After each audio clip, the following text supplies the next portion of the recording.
दोस्तों स्वागत है आपका आपके YouTube channel in study classes में। जैसे कि आप लोगों को पता है कि हमने करंट अफेयर में टॉपिक वाइज एक टॉपिक उठाते हैं हम और उसको हम बिल्कुल ढंग से याद करते हैं और उसको समझते हैं भाई, ठीक है। तो उसी कड़ी में आज हमने शुरू किया भाई आपका ये पद्म पुरस्कार, ठीक है। तो आज जितने भी आपके पद्म पुरस्कार संबंधित क्वेश्चन हैं वो सारे मैं इस पूरी क्लास में कवर कर लूँगा और आप इसको ये क्लास बस 2 बार देखनी है और मैं गारंटी लेता हूं कि आप इसे बिल्कुल नहीं भूलेंगे। कोई भी क्वेश्चन आप पद्म पुरस्कार संबंधित आप कोई भी छोड़कर नहीं आएंगे भाई, ठीक है। तो चलिए अब हम शुरू करते हैं पद्म पुरस्कार के बारे में, ठीक है भाई। आप लोगों को पता होगा अगर हम बात करें भारत में, तो भारत में सबसे बड़ा सर्वोच्च नागरिक सम्मान हाईएस्ट सिविलियन अवार्ड अगर हम भारत में बात करें तो वो आपका भारत रत्न है भाई, ठीक है। यानी अगर भारत में सबसे बड़ा नागरिक सम्मान की बात करें तो भारत रत्न है भाई। लेकिन अगर हम बात करें भारत में दूसरा सबसे बड़ा नागरिक सम्मान कौन सा है भाई, तो आपको ध्यान रखना ये पद्म पुरस्कार है, ठीक है भाई। तो पद्म पुरस्कार जो है ये दूसरा सबसे बड़ा भारत का पुरस्कार है भाई, ठीक है भाई। ध्यान रखना पद्म पुरस्कार और भारत रत्न दोनों ही जो है 1954 में 1949 में शुरू हुए थे भाई। तो आपको ध्यान रखना भाई पद्म पुरस्कार भी, ठीक है, पद्म पुरस्कार भी और आपका भारत रत्न भी, ये सारे पुरस्कार जो हैं आपके 2 जनवरी 1954 को स्टार्ट हुए थे भाई, ठीक है। तो चलिए मैं एक बार थोड़ा सा और आपको डीप बताता हूँ भाई, ठीक है।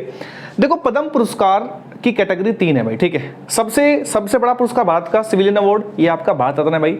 अगर हम बात करें पद्म पुरस्कार, तो पद्म पुरस्कार एक्चुअल में हमने 3 भागों में बांट रखा है भाई, ठीक है। पद्म पुरस्कार के 3 कैटेगरी है भाई।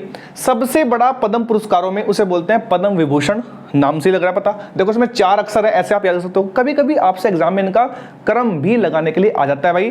तो सबसे बड़ा पुरस्कार भारत का भारत रत्न है भाई, ठीक है। इसके बाद अगर मैं सेकंड नंबर की बात करूं तो सेकंड नंबर पे पद्म पुरस्कार है। लेकिन आपके पद्म पुरस्कार में 3 अवार्ड आते हैं भाई, ठीक है। एक तो पद्म विभूषण, एक पद्म भूषण और एक पद्म श्री, ठीक है। देखो जिसका नाम सबसे बड़ा वो पद्म पुरस्कारों में सबसे बड़ा, जिसका नाम थोड़ा छोटा वो सेकंड नंबर पे और जिसका नाम सबसे छोटा वो थर्ड नंबर पे। यानी पद्म पुरस्कारों में सबसे बड़ा पद्म विभूषण और सबसे छोटा पद्म श्री। उम्मीद करता हूं आपको ये तीनों के तीनों क्रम याद हो गए होंगे भाई। सबसे बड़ा पद्म विभूषण जिसका नाम बड़ा है, सबसे छोटा जिसका नाम सबसे छोटा है भाई, ठीक है। तीनों पद्म पुरस्कार को मिलाकर तीनों पद्म पुरस्कार पद्म विभूषण, पद्म भूषण, पद्म श्री को मिलाकर पद्म पुरस्कार बोलते हैं भाई, ठीक है। तीनों पद्म पुरस्कार और भारत रत्न जो भारत का सर्वोच्च नागरिक सम्मान है, ये सारे के सारे 2 जनवरी 1954 को इनकी जो है स्टार्ट होते भाई, ठीक है। ध्यान रखना भाई सबसे बड़ा सम्मान भारत का भारत रत्न। सेकंड नंबर पे बात करें तो देखो भारत रत्न के बाद सेकंड नंबर पर आता है आपका पद्म विभूषण, जो पद्म पुरस्कारों में सबसे बड़ा है, वो भारत का दूसरा सर्वोच्च नागरिक सम्मान है, ठीक है। अगर बात करूं पद्म भूषण की, तो जब ये दूसरा है तो ये तीसरा होगा और अगर ये तीसरा है तो ये आपका चौथा सबसे बड़ा नागरिक सम्मान आपका पद्म श्री है। ये आपको ध्यान रखना है भाई, इनका आपको क्रम जरूर याद रखना है भाई, ठीक है। ध्यान रखेंगे भाई पद्म पुरस्कारों की घोषणा हर साल जो आपका गणतंत्र दिवस होता है भाई 26 जनवरी को, गणतंत्र दिवस से एक दिन पहले शाम को जो है गणतंत्र दिवस की संध्या पर, पूर्व संध्या पर जो है पद्म पुरस्कार विजेताओं के नाम की घोषणा होती है भाई, ठीक है।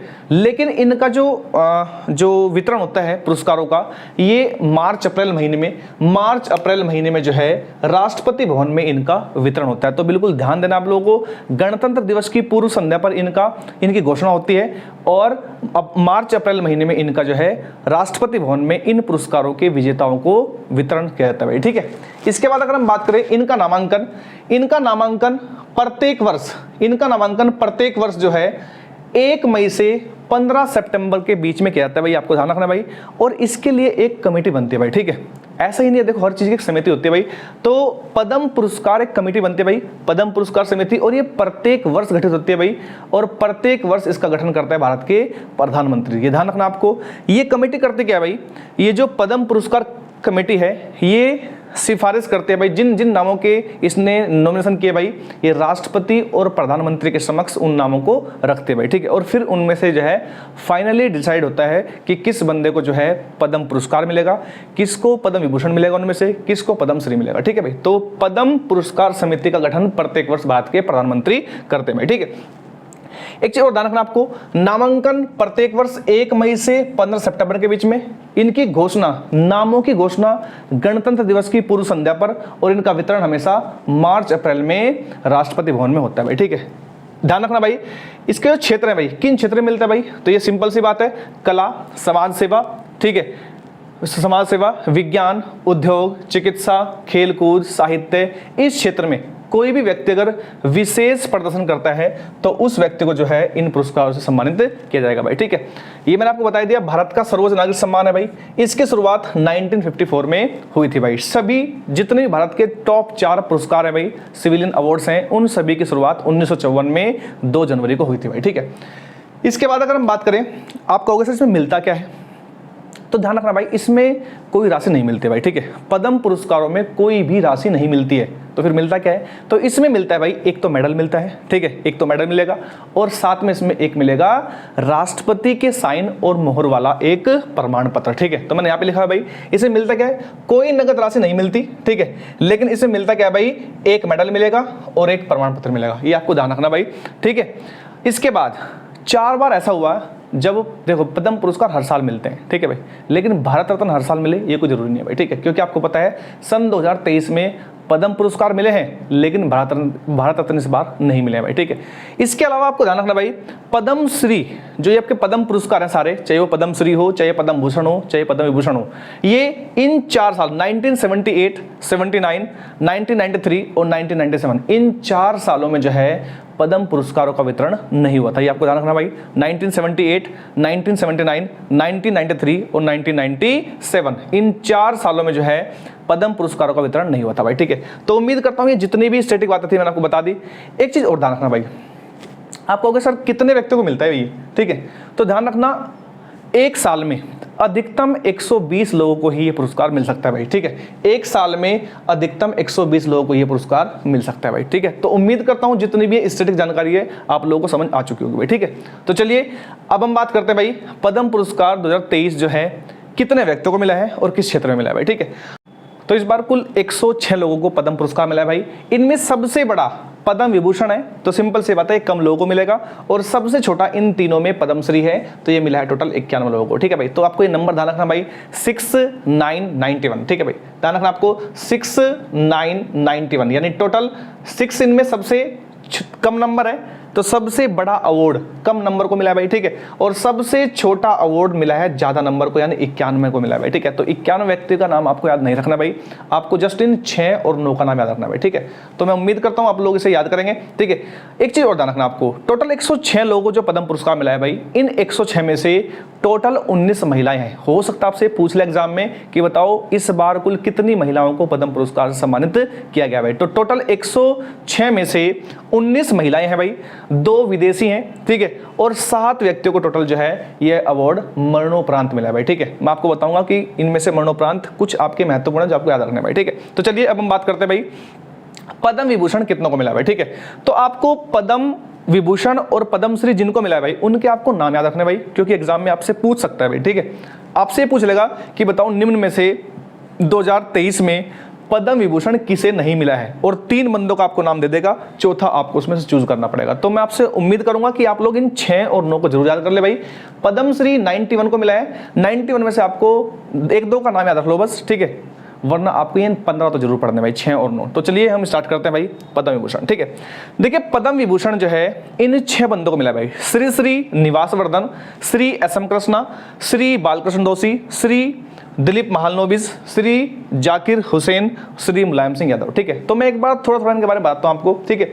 सबसे पहले भाई श्री श्री निवास वर्धन, ठीक है, ये एक मैथमेटिशियन है भाई, ठीक है, ये एक गणितज्ञ है, मैंने लिखा हुआ है भाई, ठीक है। अगर बात करूं मैं श्री एस.एम. कृष्णा कौन थे भाई, तो ये व्यक्ति जो है कर्नाटक के मुख्यमंत्री और महाराष्ट्र के राज्यपाल रह चुके हैं भाई, ठीक है, कर्नाटक के मुख्यमंत्री और महाराष्ट्र के राज्यपाल रह चुके हैं भाई, ठीक है। अगर मैं बात करूं बालकृष्ण दोषी की, तो देखो जो चीज मैं बोल रहा हूं आपको वो भी नोट करनी है, ठीक है। अपार्ट फ्रॉम दिस आपको जो चीज मैं बोल रहा हूं वो भी आपको याद करने नोट करने है भाई, ठीक है। बालकृष्ण दोषी ये आर्किटेक्चर है भाई, ठीक है, और ये महत्वपूर्ण व्यक्ति है भाई, क्योंकि इनको जो अवार्ड मिला है भाई, पहली बात तो ये मरणोपरांत मिला है, जिसके सामने मैंने डी लिखा हुआ है, मतलब इनको डेथ होने के बाद मरणोपरांत मिला है भाई, ठीक है। तो बालकृष्ण दोषी को जो है सन 2022 में, यानी पिछले साल रॉयल गोल्ड मेडल से भी सम्मानित किया गया था। तो आपको ध्यान रखना, बहुत ही महत्वपूर्ण क्वेश्चन है भाई। रॉयल गोल्ड मेडल जो है सन 2022 में बालकृष्ण दोषी को ही मिला था भाई, ठीक है।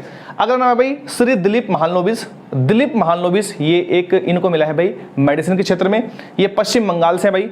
और इन्होंने, आप लोगों ने एक नाम सुना होगा भाई, ORS gold, oral rehydration solution, ठीक है भाई। आप लोगों ने नाम सुना होगा WHORS, ठीक है। तो ORS के प्रयोग को बढ़ावा देने के लिए इस व्यक्ति को ये अवार्ड मिला है भाई इस बार, ठीक है भाई। श्री जाकिर हुसैन आप लोगों को पता ही है कि ये आपके फेमस तबला वादक थे। और आपको ये भी ध्यान रखना भाई, आपसे पूछ सकता है एग्जाम में कि बताइए जाकिर हुसैन किस राज्य से थे भाई, तो ये महाराष्ट्र राज्य से भाई। और लास्ट है आपका श्री मुलायम सिंह यादव, ठीक है, ये आपके पब्लिक अफेयर से हैं, यानी राजनीति से हैं भाई। और इनकी आपको ये भी ध्यान रखना है, इनकी डेथ हुई थी भाई 10 अक्टूबर सन 2022 में, ठीक है। 10 अक्टूबर सन 2022 में इनका देहांत हुआ था भाई। और ये समाजवादी पार्टी के संस्थापक भी आप लोगों को पता है भाई, ठीक है। उत्तर प्रदेश के 3 बार मुख्यमंत्री रहे भाई, ये भी आपको ध्यान रखना भाई। और इनको जो है इस बार पद्म विभूषण मिला भाई, ठीक है। तो चलिए, अब ये मैंने आपको इनके बारे में थोड़ा थोड़ा बताया भाई। अब हम इन्हें याद करते हैं ट्रिक से भाई, ठीक है। इनके नाम महत्वपूर्ण आपके लिए, ट्रिक से याद करना भाई, ठीक है। तो चलिए, आप लोगों को ये ट्रिक जो बनानी है भाई, ये भगवान श्री कृष्ण को लेकर बनानी है भाई, ठीक है। आपको बताना है भगवान श्री कृष्ण कैसे थे भाई, ठीक है। तो भगवान श्री कृष्ण ऐसे मान लो, देखो यहां से उठाया मैंने श्री, ठीक है। देखो हमें जस्ट याद करना है यार, ठीक है। कुछ भी लॉजिक लगाओ, बशर्ते आपके माइंड में फिट होना चाहिए भाई, ठीक है। तो भगवान श्री कृष्ण, ठीक है भाई। भगवान श्री कृष्ण जो है वो बाल्यकाल से ही, बालकृष्ण यहाँ पे कहते, देखो श्री कृष्ण बालकृष्ण, यानी भगवान श्री कृष्ण बाल्यकाल से ही महान थे, ठीक है। हमने सिर्फ भगवान श्री कृष्ण को एक इसमें जो है पिक किया है और उन्हीं के बिहाफ पर हम सारी ट्रिक बना देंगे भाई, ठीक है। तो भगवान श्री कृष्ण बाल्यकाल से ही महान थे और उन्होंने हंसते हंसते, हुसैन को पढ़ लो, हंसते हंसते, उन्होंने हंसते हंसते सारे काम कर दिए भाई, सारे काम यादगार किए हैं। ऐसा कुछ आप याद कर ले भाई, ठीक है। श्री कृष्णा बाल्यकाल से ही महान थे और उन्होंने हंसते हंसते सारे काम सारे यादगार काम कर दिए भाई, ठीक है। मुलायम सिंह यादव, और उनका शरीर मुलायम था, ऐसे भी याद कर सकते हो आप, ठीक है। उनका शरीर मुलायम यानी कोमल था भाई, ठीक है। तो उम्मीद करता हूँ आपको याद होगा, ठीक है भाई। श्री श्रीनिवास वर्धन, ठीक है। उसके बाद SM कृष्णा, भगवान कृष्णा, ठीक है भाई। उसके बाद बालकृष्ण दोषी, उसके बाद दिलीप महालनोबिस, उसके बाद जाकिर हुसैन, उसके बाद आपका मुलायम सिंह यादव, ठीक है। मैं एक बार फिर से रिपीट कर रहा हूँ भाई। श्री कृष्णा, भगवान श्री कृष्णा बाल्यकाल से ही महान थे, उन्होंने, उनका शरीर मुलायम था और उन्हें सारे काम हंसते हंसते कर दिए भाई, ठीक है। समझ के बाद उम्मीद करता हूँ आप लोगों को समझ आएगा। पद्म विभूषण आपको ये बिल्कुल याद करने भाई। और आपको जो ये छोटी छोटी हेडिंग लिख के मैंने आपको इनके बारे में थोड़ा सा पता होना चाहिए भाई आपको, ठीक है। जाकिर हुसैन ये तबला वादक थे महाराष्ट्र से। मुलायम सिंह यादव ये यूपी के 3 बार मुख्यमंत्री रहे, 10 अक्टूबर को उनका देहांत हुआ। और दिलीप महालनोबिस, इनको मेडिसिन क्षेत्र में मिला, ये पश्चिम बंगाल से थे और इन्होंने ORS के उपयोग को, यूज को बढ़ावा देने के लिए उनको मिला भाई, ठीक है। इसके बाद हम बात करते हैं पद्म भूषण की, ठीक है। पद्म भूषण भी हम जो है भगवान कृष्ण पे ही एक ट्रिक बनाएंगे, ठीक है भाई। कोशिश करेंगे आप लोगों को देखो याद होना चाहिए भाई, ठीक है। चलिए देखो, पद्म विभूषण तो हमने भगवान कृष्ण के बारे में बताया, ठीक है भाई, कि वे कैसे थे, बाल्यकाल से ही में अच्छे थे, ठीक है भाई। पद्म भूषण में हम बताएंगे कि उन्हें आपको प्रसन्न कैसे करना है, उनको आपको उनकी उपासना कैसे करनी है। ये थोड़ा सा हम एक ट्रिक के माध्यम से आपको बताने वाले हैं, ठीक है। तो देखिए भाई, भैरप्पा से पढ़ो भाई, ठीक है, भाई कमलेश, ठीक है, भाई कमलेश, ठीक है।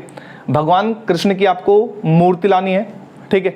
मूर्ति के सामने आपको दीपक धरना है, दीपक धरना है। और दीपक धरने के साथ में उस दीपक में आपको कपूर भी जलाना है, ठीक है।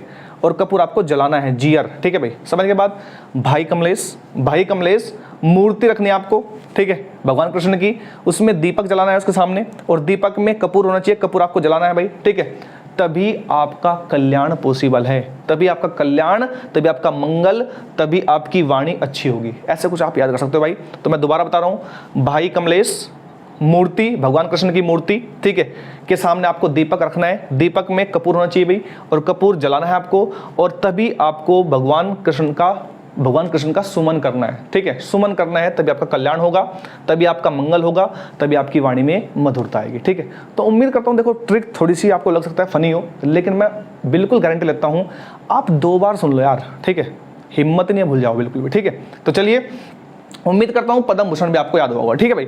अब देखो बात करते हैं पद्मश्री की। पद्मश्री 91 बंदों को मिला है भाई, ठीक है। तो ये याद करना बहुत बड़ा काम है भाई, ठीक है। तो चाहिए तो आप इसको जो है यूट्यूब किसी मतलब जो है गूगल वगैरह से सर्च करके इनका आप नाम नोट कर सकते हो, लेकिन मैं मानता हूँ इसकी आपको जरूरत नहीं पड़ेगी भाई, ठीक है। लेकिन मैं 2-3 बंदों के नाम लिखे यहाँ पर, ठीक है भाई।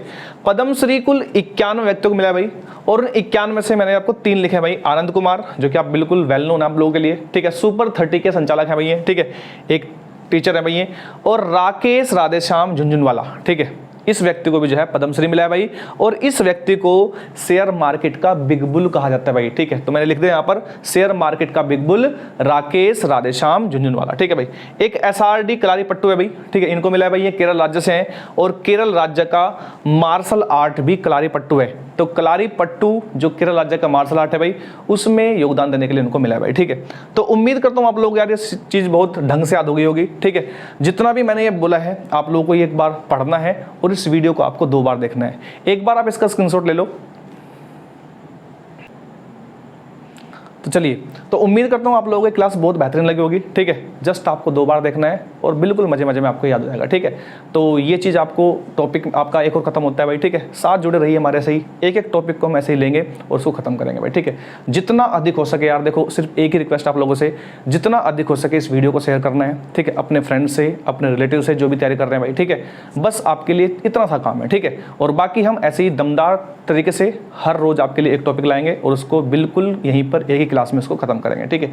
तो चलिए आज के लिए इतना रखते हैं। बहुत बहुत धन्यवाद। जय हिंद।